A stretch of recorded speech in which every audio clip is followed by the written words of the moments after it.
Gene Kerrigan, who any sane person left in the country will tell you is the only columnist worth reading in any of the national papers, described Michael Noonan as a world-weary slab of emptiness.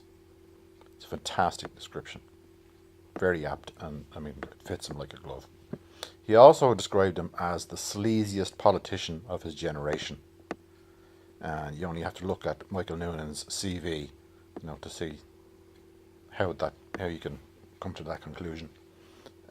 If you watched Claire Byrne live last Monday night, you will have seen the next generation of sleazy politician in the shape of Simon Harris, who is a pale, clammy individual with about as much compassion as a battered haddock. Now, on the programme, I had my say about austerity and how it has affected me. I wanted to dispel a myth that Enda Kenny and the other government ministers on the Fine Gael party continue to put out there, that we haven't touched income tax and nobody's seen an income tax increase in this government. And that's a lie. And it became a lie in the budget of October 2013, when they removed a tax credit from single parents. And the tax credit was worth between €1,650 and nearly €2,500 a year to an individual. Okay. Now, Mr. Harris seems to be either incapable of understanding how the tax system works, or he's just so well trained in the art of spin at this stage that there's no doubt that he's going to be either the Minister for Finance or the Taoiseach someday. So he seemed to be under the illusion that even though I have had an increase in my income tax, they didn't increase income tax. Now, they didn't increase the tax rate and they didn't change the tax bands, but they took away a tax credit. And the tax system involves those three elements: tax bands, tax rates, and allowances or credits. So how can you remove a credit which will increase income tax and continue to say, no, we didn't increase income tax? Now, the other point I was making on the night was that this removal of the credit was an absolutely cynical and cowardly attack on a section of society that is most vulnerable and most on the edges of the poverty level. The suggestion to remove the tax credit came out of a Commission on Taxation review, and the suggestion was that, well, this is a tax credit that, say, married fathers didn't have. Essentially, a single couple who get married get an additional tax credit of €1,650, and then when they separated or divorced, that each of the individuals would retain that tax credit, if they had dependent children. Now, anybody who has unfortunately ended a relationship or a marriage, is separated or divorced, and has children, will know, and any half intelligent person will realise that the splitting up of a family means that going forward you have to provide two households. Okay, so where a husband and wife might be living in the one house with children, if one of the parties decides to leave or has to leave, they need somewhere to live, and they also need somewhere to provide adequate accommodation and facilities for their children to come and stay with them, because they have rights of access to the children, which they have to fight for in the family court, which is not pleasant, but we won't even go there. So, say a single father, for example, I'd say fathers, mostly it's fathers, of course there are single mothers in my situation as well, who aren't primary carers, who don't have primary care of their children. But the idea that this tax credit of €1,650 or €2,500, depending on what you earn, is enough, firstly, to cover the cost of a second house, and secondly, that it somehow puts you on the pig's back in this country, that you're cleaning up, you're living the high life because of this €2,500. Now, if anybody in the country can show me how you can rent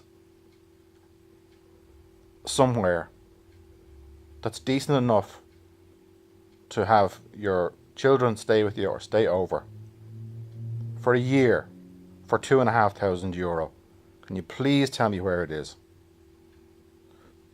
The Commission on Taxation suggested that there was an anomaly in the tax system. And Simon Harris jumped on this, that there was an anomaly in the government, remedied it.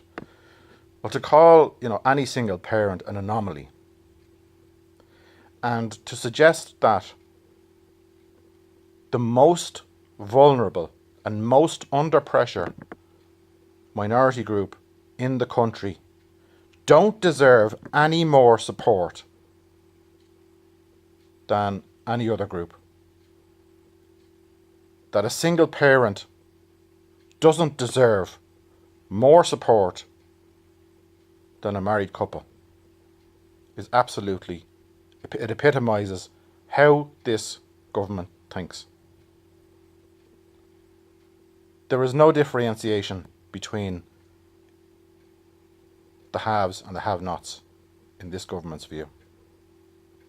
The millionaire is entitled to exactly the same support from the state as somebody living below the poverty line.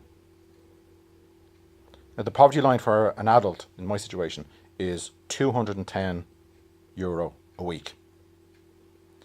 Before the tax credit was removed, I was earning, because I pay maintenance, I pay 65% of my income in maintenance, and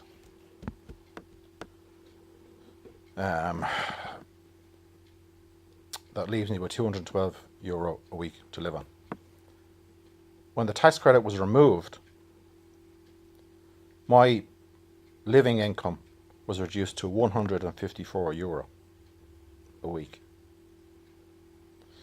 And my attempts to highlight this and explain to Noonan and other ministers, and in fact the entire Oireachtas, because they've all received emails from me about it. My attempts to highlight this, the response from the government was, well, if if it hits you that bad, you can go into court and ask for your maintenance to be reduced. So the government's solution to putting me, seriously below the poverty line was for me to pass that on to my ex-wife and children. That was the solution, to pass it on. No, I didn't want to do that. I tried as hard as I could not to do that, and I didn't want to go to court. Family court is an absolute hell. But I came up with a solution, and I went to court and I proposed the solution to the court. And the solution was that I was, under the tax code, perfectly legally and legitimately entitled to reclaim the tax that I'd lost because of the losing the tax credit from the revenue without reducing the maintenance that I was paying by 1 cent. The courts, either because they were incapable of understanding the proposal that I was putting, or because there was no way they were going to jeopardise the revenue that had been created with the removal of the tax credit for the government, they disallowed it. They didn't even entertain the proposal. So I was denied a legal entitlement by a court which protected the revenue of the government. Now, Simon Harris, explain that to me and tell me I'm wrong. There's an office under the remit of the Department of Justice. It's one of the insolvency boards, and it has set guidelines under the Department of Justice, guidelines for reasonable living expenses. And somebody in my position, the reasonable living expense set by the Department of Justice was €234 a week. Now, I had already been below that at €212 a week, and the government removed the tax credit, and I went down to €154 a week. And that loss absolutely impacts on my ability to conduct a relationship with my children. It impacts on what I can provide for them, how much I can support them. The idea, the absolutely insulting idea, that I have been leeching off the state for something that I'm not, I don't deserve, I shouldn't have had, and that can be taken away from me because somehow it makes me so much better off than anybody else. And this is the only group, this single parents tax credit cut was the only group in the country that have had a income tax increase since this government came in, which they deny because they say they didn't increase income tax. And it was the only item from an entire commission on taxation that was taken forward and acted on in the budget. And it affected approximately 75,000 single parents, and it was raised €25 million. And it was an easy win for the government. It was cowardly, despicable, typical, targeting the vulnerable in society. And it was an easy win because single parents have no lobbying power. Nobody listens to them. They don't contribute to political parties. That's why there will never be a tax on the rich. That's why the top tier get looked after, because the top tier are exactly the people that are donating to the parties. They contribute to the parties. They buy seats at their, €200 a plate dinners. They put on their golf classics. They bung a local TD, a few quid for coming and opening a fucking bottle bank, which Enda Kenny has actually done. There is no agency in this state that is protecting the weak, the vulnerable, the most needy, the most in need of support. All the agencies of this state are protecting the rich, the business owners, the political elite, the buddies. They protect their buddies. People are struggling to survive from a day-to-day basis in this country in spite of the state, not because of it. And that is Enda Kenny's legacy. And the measure of people trying to survive on a daily basis, the measure of that is actually the suicide rate, because it measures empirically the number of people who don't manage to survive. And that number is going up and up and up. And the numbers of people below the poverty line is going up and up and up. And the poverty line is coming down and down and down.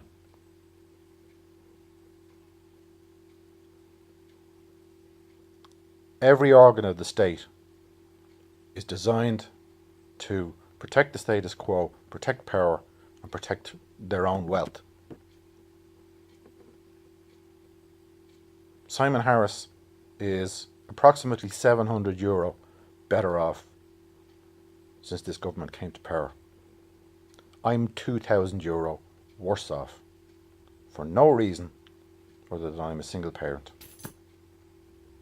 So Simon Harris, fuck you.